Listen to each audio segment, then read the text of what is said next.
One of the most common questions I get asked is, should I go with a variable or a fixed interest rate? This is a question you must ask yourself if you're about to close on a property or renew your mortgage in today's uncertain interest rate environment. So I'll show you how to answer this question so that you can make the most informed decision. Also, at the end of the video, I'll give you a free gift that will help you with your decision making, so stick around till the end. Your final answer will depend on what you believe and your specific circumstances, which will all boil down to this final question at the end of the day. How much interest will I pay? What is the total interest I will pay on the variable rate mortgage versus a fixed rate mortgage? Let me explain. Just a quick refresher for those of you who don't understand how mortgages work. Each mortgage payment is broken down into two parts, the principal and the interest. The principal part is the money which is paid towards the principal or the total loan amount of the mortgage, and the interest is the money that you pay to the bank, which is the fee you're paying for your loan. Another way to think about this is the principal is the money you pay to yourself, and the interest is the money you pay to the bank. So let's rephrase the original question to be more specific. Which option will cost me the least amount of interest, the variable rate or the fixed rate? We'll completely ignore the principal and mortgage payment because it's not relevant in our decision making, as our goal is to keep as much of our own money as possible by reducing the amount of interest we pay. The mortgage payment and principal will only play a factor in your decision making if cash flow is important to you. Now that we've established the baseline of what we're trying to achieve, let's illustrate how to answer this question with an example from one of my viewers who asked me this question. She asked, "Could I seek your opinion? I'm closing on a new condo in a month, and I'm considering two mortgage options, a 2-year fixed rate at 5.6% or a 3-year variable rate at 6.65%. What are your thoughts? Appreciate your help. Thank you." Before explaining how to answer this question, I want to discuss something important that everyone should reflect upon. I'm more than happy to share my opinions with a clear understanding that it could be completely wrong. Ultimately, the decision must be dependent on what you believe, and the reality is no one knows for sure. Even the Bank of Canada doesn't know because they will react to the data that is provided to them. Keep in mind and never ever forget that they have been completely wrong before.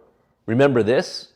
Interest rates are very low and they're going to be there for a long time. So we have been unusually clear about the future path for interest rates. If you've got a mortgage or if you're considering to make a major purchase or you're a business and you're considering making an investment, you can be confident that interest rates will be low for a long time. That would be our message to Canadians. Don't ever forget this. No one saw this coming. None of the mainstream financial experts and news. Don't believe everything that you read, watch, and hear. In reality, this is actually very difficult to do, as it's been proven scientifically that human beings are easily manipulated. If you're interested in this topic, read Thinking Fast and Slow by Daniel Kahneman, or Nudge by Richard Thaler and Cass Sunstein, or for a more simpler read, read Predictably Irrational by Dan Ariely. Once you're humble enough to accept your human condition, will you be wise enough to free yourself from manipulation, especially from your own mind? Those who trust in themselves are fools, but those who walk in wisdom are kept safe. This is completely the opposite of what society tells you, because it seems like everyone is basically telling you to believe in yourself. You can do it. You just have to put your mind to it. But in reality, it's manipulation to puff up your ego, feed you some vanity, and give you some false hope with a lot of feel-good language, which the vast majority of people will never achieve, and ultimately separate you from your wallet. This trust in yourself thinking leads to narcissism. How's that working out for our current culture and society? How's it working out for you? Here's a test. Have you ever asked yourself and reflected on the following questions? Why should I trust myself? Where did I get this information from that I believe to be true? My parents, school, religion, the news, social media? Are these really my own true thoughts, or was I taught to think this way? Did someone else just feed these thoughts into my mind, or did I search them out and discover them on my own? Really think back to where you got the source of this information, and you'll be taking the first steps to understanding and thinking for yourself. A fool takes no pleasure in understanding, but only in expressing his opinion. Question everything and search for truth and understanding, which is wisdom. Don't just rely on what you're being told, even by me, because I can be wrong as well. For our example, and for simplicity's sake, let's just assume that we'll go with the article that we saw in the Financial Post. I've linked it in the description below. It basically states that they will start cutting rates starting in June, and that the interest rates will come down by about half by the end of 2025. Now to find the unknown, let's establish what is already known. Of course, I've created this handy spreadsheet to calculate the interest rates. I'll be providing this to you at the end of the video, so follow along to see how to use it. The first field we will fill out is the amount of money we're going to borrow, which is the principal amount of the mortgage. It really doesn't matter what the amount you put in here is, because it won't really affect your final answer. So in that example, to make things simple, let's just put $100,000. Remember that on all of my spreadsheets, I put the inputs in yellow. So just fill in the yellow fields and everything else will work itself out. Second, we should know what the start date of the mortgage is. Put it for the first of the month, as most mortgage payments do come out on the first. So we'll just put April 1st, 2024 in our example. This also isn't that important, as this won't affect the final answer as well. Third, we'll enter in the amortization period. Let's just max it out at 30 years to reduce the payment. In Canada, it's typically 25 or 30 years. This again really won't make a difference to our final answer, so this isn't that important. Fourth, we know that the fixed interest rate is 5.6%. And fifth, we know that it's for a 2-year term. These two items are critical to our answer, so make sure that you enter them in the exact format. You need to put in a percentage here and ensure that the term is a whole number. 6, we know that the variable rate is 6.65%. We don't really care about the term of the variable rate, which is typically 5 years, but because the fixed term is 2 years, we just want to know which option is going to cost us less interest during the 2-year period. Also, I know that the prime rate is currently 7.2%, so this person is getting a variable rate of prime minus 0.55%. If the variable interest rate were to remain unchanged, then the fixed rate will give you a savings of $2,231.81. Now that we've established all the known variables, we'll only need to determine the only unknown variable, which is going to be the future variable interest rates. This is the most difficult part because this basically becomes a guessing game. However, you can make this a more educated guess by understanding what is really going on in our world and economy. So this is how it works. The Bank of Canada meets 8 times during a given year to set the policy interest rate, which is the variable rate. They meet at the end of Jan, start of March, mid-April, start of June, end of July, start of September, end of October, and mid-December. I've highlighted all these dates on this chart here. I then put the months you can use to adjust the rates. It's off by a few days here and there, but it gives you a good enough estimate. If you want to make it a more precise number, you can put the exact date. However, it'll be a much more complex spreadsheet, which you can try to create on your own. I've then created this adjustment section so you can adjust both the variable and fixed interest rates. So based on our example, let's assume that the interest rates will start falling from the June meeting date by 0.25%. Then August, September, November, and December. Then next year, the drop continues on in February, March, April, June, August, September, November, and December. All these dates correspond to the Bank of Canada meeting dates. If that were the case, you can see that the variable rate is the more favorable option because now you'll be saving $1,216.03 if you went with a variable rate.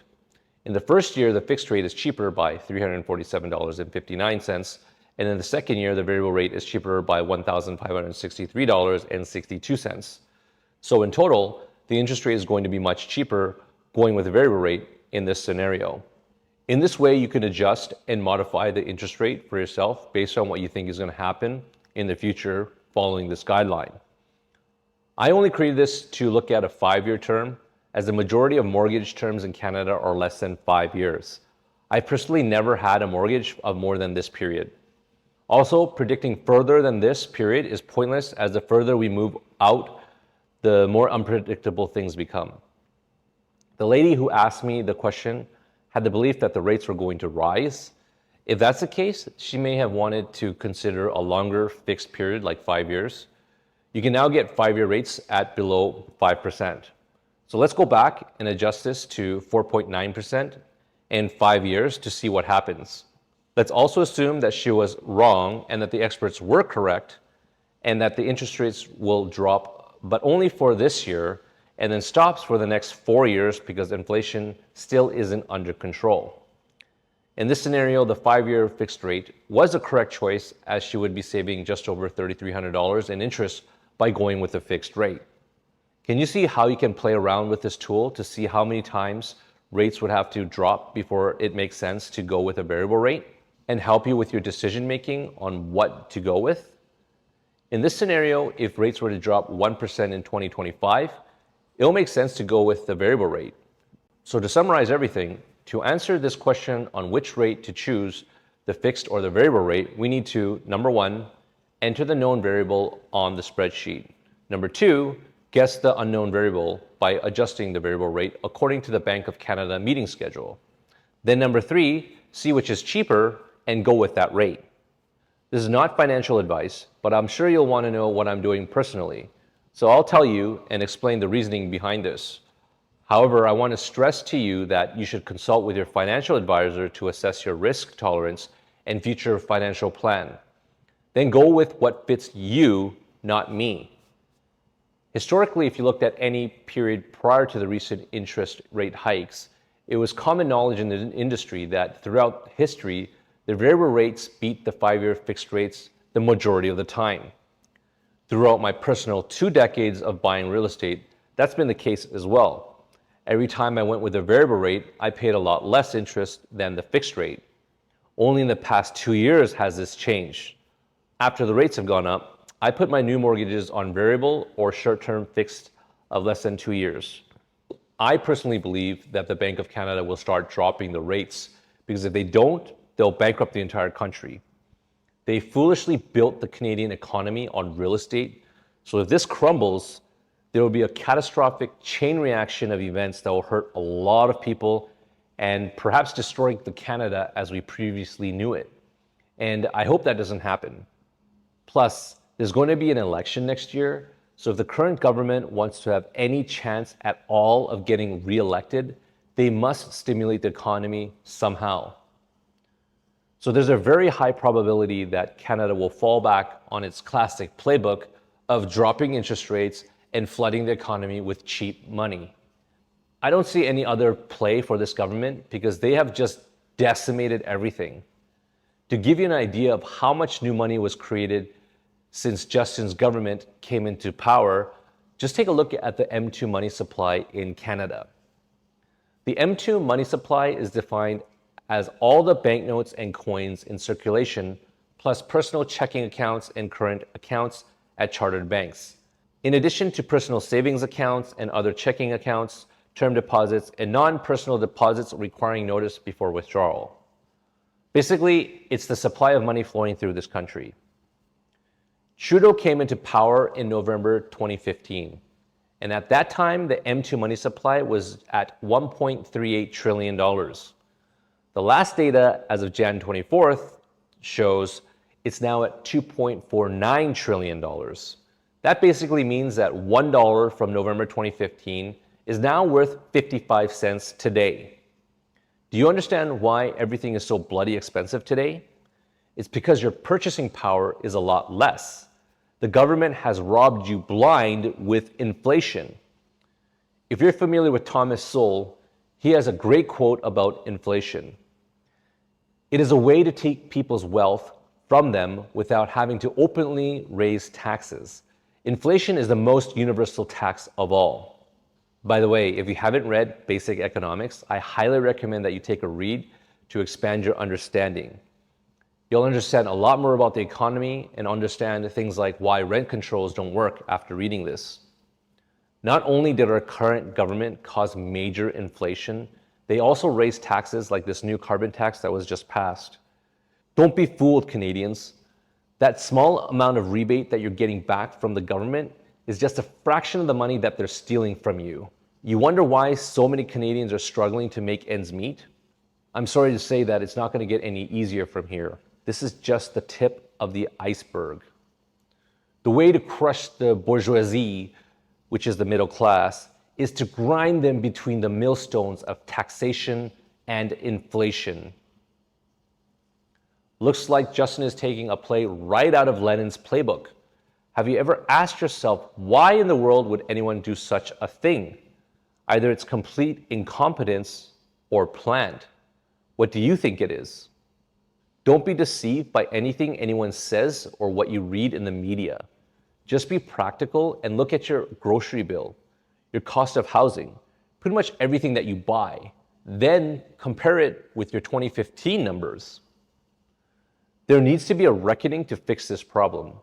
Whoever comes in as our new leader is going to have to make some drastic changes and go through a painful transition period, because without the pain, we won't be able to fix this. But I know for a fact that nobody likes pain. So I speculate that the current government will try to kick the can of suffering down the road so the future deals with it. No one wants to be the one remembered in history for causing the worst financial catastrophe ever. So it's highly probable that the rates will come down and cheap money will start flowing through the system again. And this will go on repeat until it can't anymore.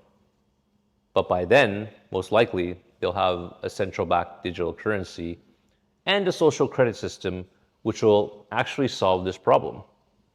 Listen to what your future will look like. It's so exciting.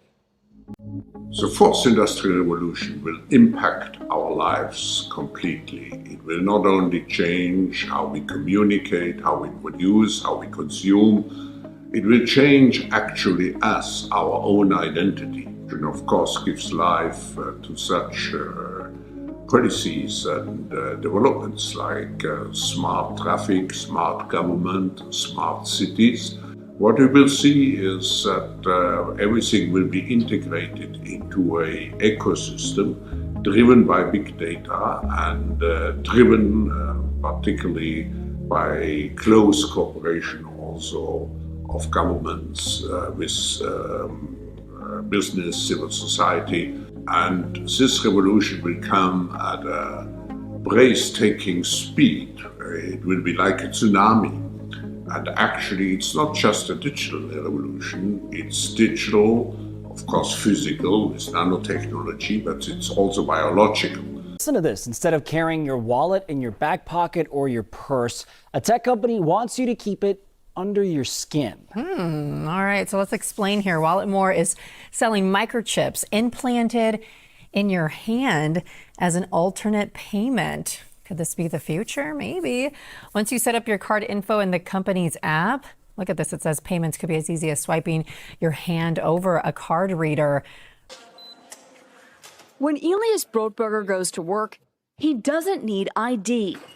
And he doesn't need money. In fact, much of what he needs to get through the day is hidden right there, just below the surface, in his hand. You like to touch it? Yeah. Yeah? Oh, weird. Yeah, it's like a grain of rice. Yeah, a grain of rice. Embedded in his hand is a microchip that serves as his keys, his ID, and his wallet. Yeah, it's all in chip, so I use it like to get around the building. Buy snacks. Yeah, exactly.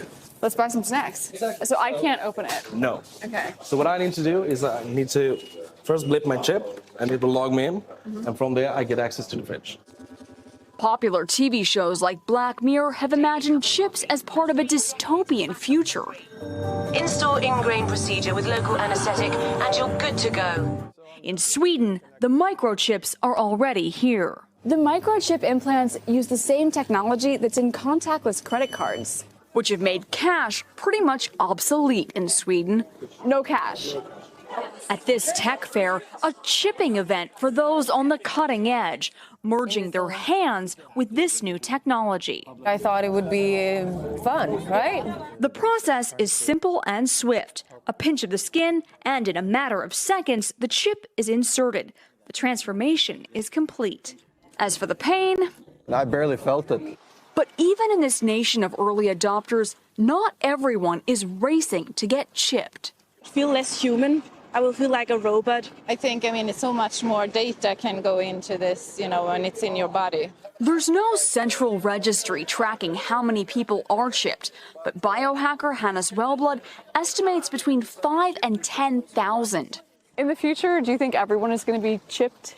I think it'll be voluntary, but I am certainly convinced that millions of people will find it very, very valuable to have a smart device under their skin. Human microchipping may be our future, but in Sweden, it's already reality. Also, it causes all, both small and great, both rich and poor, both free and slave, to be marked on the right hand or the forehead so that no one can buy or sell unless he has the mark. That is the name of the beast or the number of its name. This calls for wisdom. Let the one who has understanding calculate the number of the beast, for it is the number of a man, and his number is 666.